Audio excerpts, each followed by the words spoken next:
comencem amb una recent, va passar fa 10 dies, o sigui, aquí... Recent. Doncs, és que a mi me sorprèn, perquè hi ha coses que a ple segle XXI no es poden permetre, no? Com, per exemple, estar embarassada i no saber-ho. Què dius ara? Exacte, això va passar, no va passar a cap país estrany, va passar a Madrid, una administrativa de la Universitat a Distància, la UNED, estava treballant i xof, no? Es va posar de part, sí, i va tenir una nena. Els seus companys d'oficina van haver d'assistir al part, trucant per telèfon als metges, que li anaven indicant el que havien de fer, el cordó umbilical li van aguantar amb una pinça, i sí, doncs es veu que aquesta noia, aquest era el seu quart fill, i bé, com que estava una mica grassoneta i, bueno, no es va enterar que estava embarassada fins que va tenir la nena. A part, la nena va pesar poc, no va arribar als 2 quilos i, clar, doncs tot va influir. Què n'opines? Sí. Ostres, però quan estàs embarassada no tens la regla, vull dir, no tenia normalitats... No fica l'edat. Jo sospito, si tenia 4 fills, sospito que podria estar en una edat difícil, bueno, que podria tenir menopàusia, no? No ho sé, tu. Jo què sé. No ho sé. Estàvem dient coses curioses, coses estranyes, que en ple segle XXI puguin passar coses com aquesta, que una noia estigui embarassada sense saber que tu, de cop i volta, pim-pam-pum, i som-hi, vinga, va. Un altre fill, ja. Exacte. Doncs bé, seguim, va, mirem. Sabem que a vegades els científics dediquen temps a fer estudis inútils, no? I cada X temps a internet surten uns resultats, unes estadístiques d'instituts. Bé, una alemana, una científica alemanya, ha fet un estudi analitzant a 400 homes que dona com a resultat que si mires pits durant 10 minuts al dia, doncs allargues la teva vida, pots viure fins a 5 anys més. Què n'opines? Opino que molta gent que ens segueix, possiblement aquesta notícia sigui una notícia bona. Perquè els pot afectar directament. Ja, suposo que aquest estudi està basat en fets reals, diguem-ne. Aquest home, suposo que va tenir contacte, aquest científic que va fer... una dona. Perdó, una dona, aquesta científica va tenir contacte... Karen Weatherbite. Perfecte, aquesta dona va tenir contacte amb gent, no?, que havia estat 10 minuts al dia. 400 homes a diferents hospitals de Frankfurt.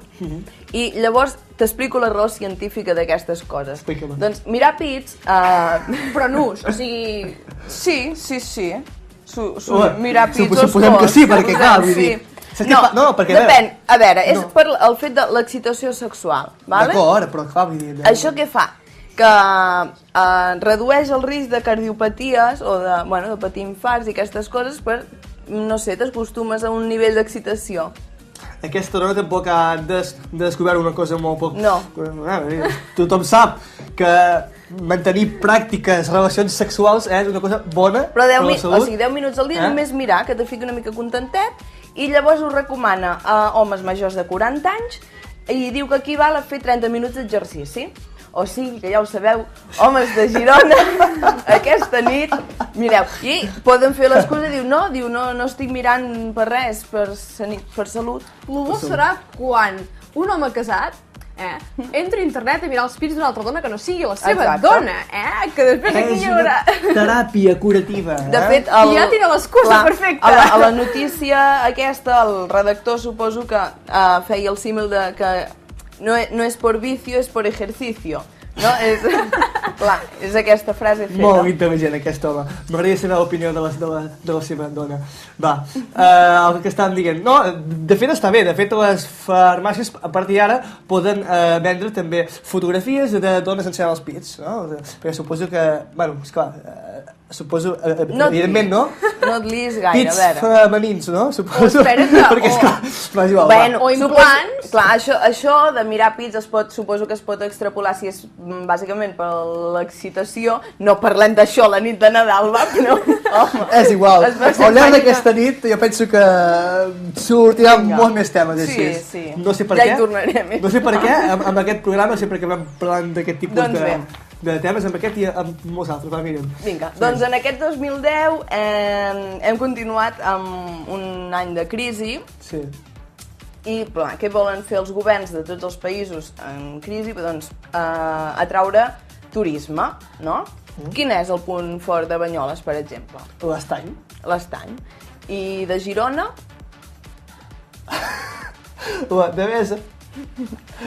Al centre. Exacte. La Rambla, la Catedral... Carrer Santa Clara, tota aquesta. Per exemple, si tu anessis a Escòcia, què aniries a veure? Què voldria... Pensa en éssers mitològics. Ui, jo saps què passa, Míriam, que a nivell de monstre. viatges... Molt bé, Com? Laura. La Nessi. Ah, sí! O els homes amb faldilles. La Nessi? Com es diu la Nessi? Sí, Però la jo Nessi. pensava que era un drac masculí, jo. Però es diu Nessi, del llac Ness. Ness? Nessi. Va, esclar, sí, perdó. Ara havia confós jo amb el llac Ness En i fi. el Nessi, és igual. Doncs a Sibèria, sí, el governador siberià Aman Tuleyev va dir, ostres tu, potenciem un ésser mitològic perquè la gent vingui a Sibèria de turisme. I quin és aquest ésser mitològic? El Yeti. El Yeti o l'home de les neus. Doncs què ha fet aquest home? Ha ofert una recompensa d'1 milió de rubles, que vindrien a ser prop de 25.000 euros, a la persona que trobi el Yeti. Doncs, certament, ha augmentat el turisme a Sibèria gràcies a això. Per tant, veiem... Suposo que volen fer una mena de... Com es va fer al zoo de Barcelona, volen fer un símil entre el Yeti i el foquet de neu, no? No. El volen tenir exposat, clar, si ho volen, no? A veure, David, Ai. tu creus que el Yeti existeix de veritat? No, però, a veure, tot és possible amb aquest món. De fet, el Yeti és una figura molt mitològica, però, saps, molt mitificada, això, molt mitificada. Per tant, tant pot ser un mono semblant al foquet de neu com un ésser amb els pèls grossos. Com pot Bé. ser la Lady Però jo Gaga, crec- no? Doncs bé, el 11 de novembre va fer aquesta proposta perquè és el dia del Yeti, allà a Sibèria, ara és el dia del Yeti. I han invertit 200 milions de rubles, que serien uns 4-5 milions d'euros, en turisme, en fer hotels i fer tot, i han augmentat l'hotel gràcies al Yeti i la gent que va allà i el busca per cobrar aquests diners que ofereix. Però quants diners cobren a la gent que va allà a buscar-lo? No, si el trobes te donen el que serien uns 25.000 Sí, clar, euros. però entre que te vas a buscar un horac que t'abrigui, no? Perquè allà a Sibèria, ves a saber la fred que fa. Exacte. Entre que te busques els bitllets d'avió i entre tot això és que poder te'ls gastes aquests diners. Vull Clar. dir, la recompensa no sé si sortirà gaire recompensa, no? Vull dir, no... Sí. Doncs bé, el que sí ha tingut recompensa ha sigut un noi, Steven Ortiz, que ha aconseguit un Porsche gràcies al seu telèfon mòbil vell. O sigui, m'explico. Ja. Vosaltres sabeu la pel·lícula aquella Cadena de Favores, que està basada en un fet real? Sí, és veritat. Doncs hi ha una web a internet que és de compra i venda de coses que es diu Craigslist, i aquest noi tenia un mòbil vell que li havia regalat el seu amic i el va posar allà per mirar a veure per què el canviava. Doncs el va canviar per un mòbil més nou, després va aconseguir un iPhone Touch d'aquest, iPhone 4. una bici vella, un altre no sé què, va aconseguir finalment un Toyota Runner, després el va canviar per un altre cotxe i finalment té un Porsche, un noi de 15 anys.